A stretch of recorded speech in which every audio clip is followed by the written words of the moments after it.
so many ways you can buy your canvas. You can buy them just stretched already. You can buy them like I do here, stretched with a small frame around them. This is the roll of the top quality canvas. You can get these from the major art distributors, Art Shed, any of those, Eckersley's, Oxlade's. By the way, it's pretty heavy stuff. You know, for an old fellow like me, it's pretty heavy stuff. So just a quick question, with the pre-made canvases you'd buy in the hardware, would you need to prime those, or is it a different quality of canvas? Well, there is a different quality of canvas, and obviously the cheaper the quality canvas. These are very strong. These are 14-ounce canvas. You wouldn't know probably to go that high. That roll of canvas I got down there, that's another big one. That's 16-ounce canvas. That's a very strong canvas. So I've gone over the top for archival quality. The cheaper ones aren't really a problem. Are they sized? Are they got the appropriate sealant on them? Most of them have, but if you're nervous about that, then you just need to give it another coat of the sealant. And what sealant would you use? I'll show you exactly which one it is, so you know. Just excuse the mess we're working in here this morning. Usually it's absolutely pristine. Oh, yeah, well, whatever. So that's what I use, and it's called Gesso Primer. What are the benefits of all of these?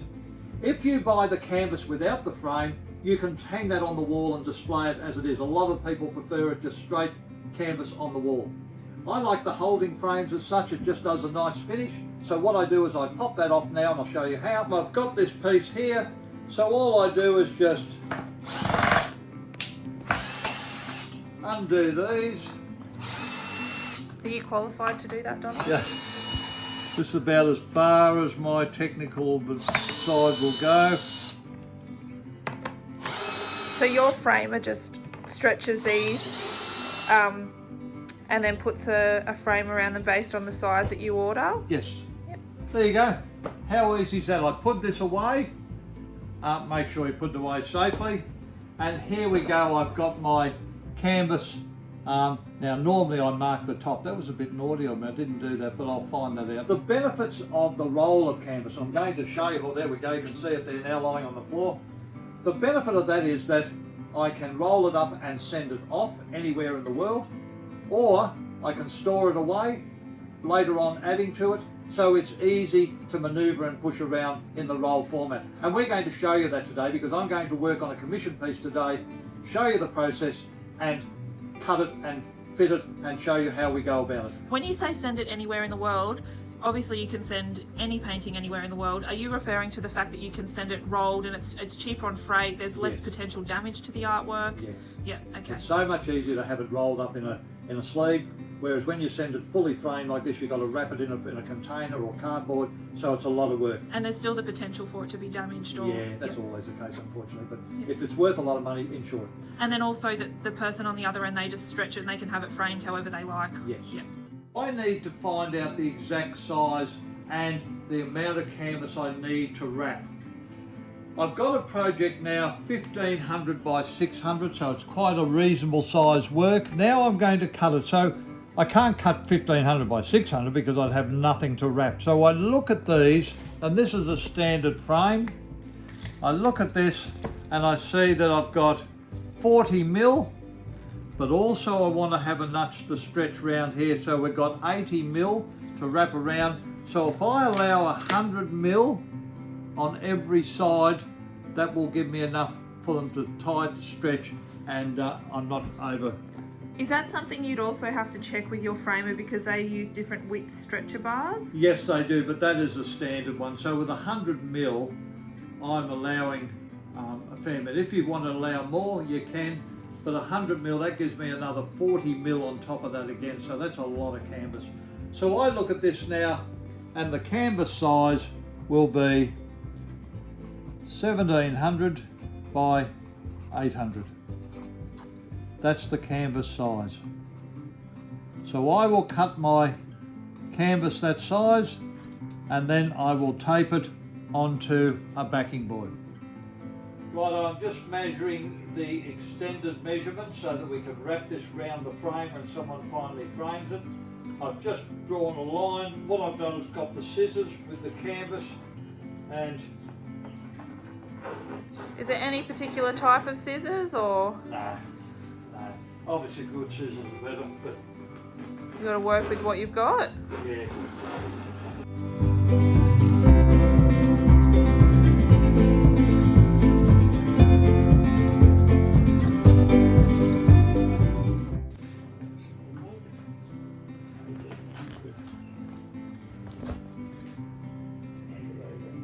And you're just marking that with a pencil. Yeah. Could you use a set square or? I can do, it's only a bit left over. Around about 1800. Righto. So you just do a few marks just to get the average of a straight line? Or you could use a set square. Could use a set square.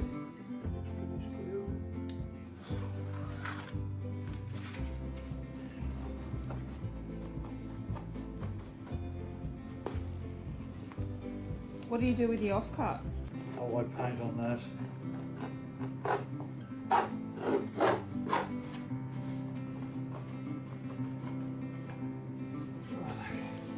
That'll be a good little offcut for small painting.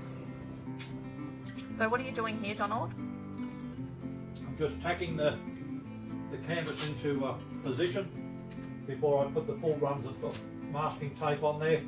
I'm using good quality masking tape. I'm using the bare one, but there are other good quality ones. And don't buy the real cheap stuff because it might be a penny wise and a pound foolish. Is that because it doesn't have the strength to hold up the canvas? It doesn't have the strength and it doesn't have the stick and it comes undone. Especially if you're dealing with large tracts of canvas like this. So the tape that we've actually used there is a exterior render brick tape, and that's just purely down to the size of the canvas. You want it to have a good stick if you're doing something large.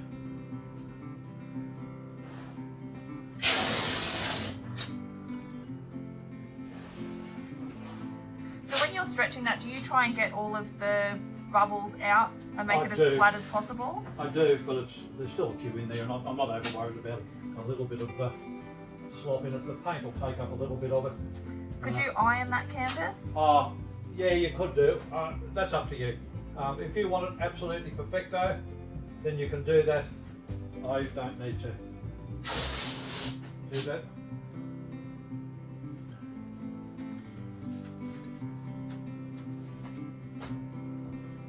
Now this is just masking the taping up the exterior. I've now got to mask up the painting size itself, and I'll explain that in a minute why.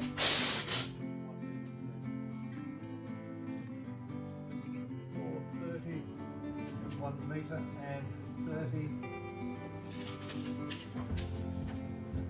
430, 1 metre and 30, 430, 1 metre.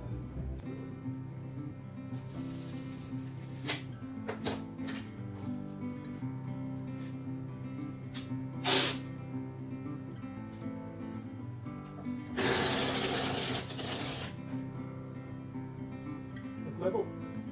No. Down a bit. So let's double check. That should be just a fraction more than 600. 600 on the knocker. Yeah, just about. So we said 150 in, 150. 150, and then we have 50, that's 1650. 1650, spot on. Who knew artists had to be so mathematical? I know. It's right here, 1650. There. Your tape's a bit wonky. I've taped the edges, the perimeter, so I've got that solid base. Now I've actually masked out the actual size of the painting. That's the original size of the painting. Once I've done the painting, then I'll take this off and I'll blacken all these areas here, so when they stretch them, the blackers go around the edges. So I'm ready now. This is the actual paint size.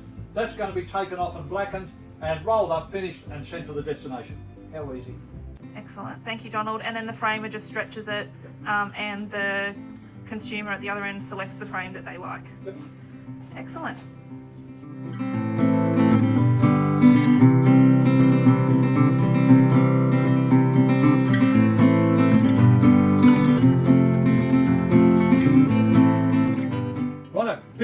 painting. Now it's time to put the black in and around it. So when it's stretched, the black goes around the sides. If you've got a very steady hand, you'll probably be able to come down there with the black. I haven't. So I'm going to use the masking tape, and I'm going to do each side at a time. So you use a low tack tape to do this? Yes, I'm using a low tack tape. There we go, so I've got that on there.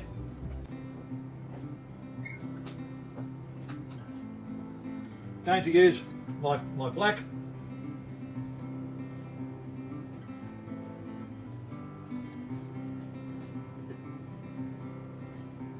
And there's no medium, that's just straight out of the... Straight out, yes. Yep. Do you do a couple of coats of that or just a single coat? Just a single coat. It's just to stop the reflection in the frame.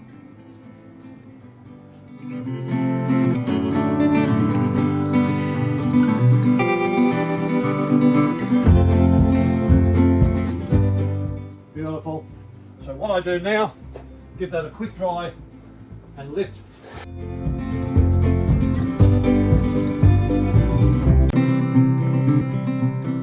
Look at that. And then you repeat that for all 4 sides, Yes. so 3 more sides? Yes.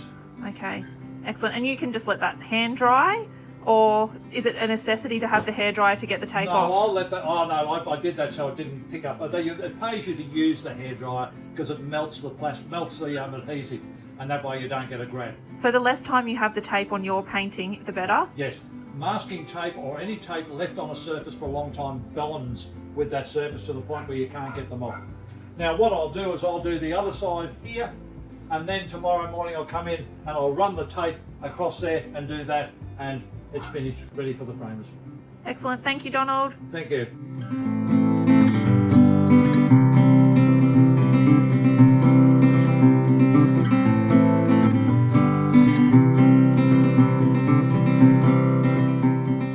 That black did make a big difference there. Yeah. You said that. Well, you wouldn't want to listen to anything I say. You can have it any way you want because you can pick up some great canvases in the art shops and now the hardwares. So they're already like that. If you want to go to your frame and say I want to buy 2 or 3 in, do the frames around and just pop them out because I go through a lot of frames.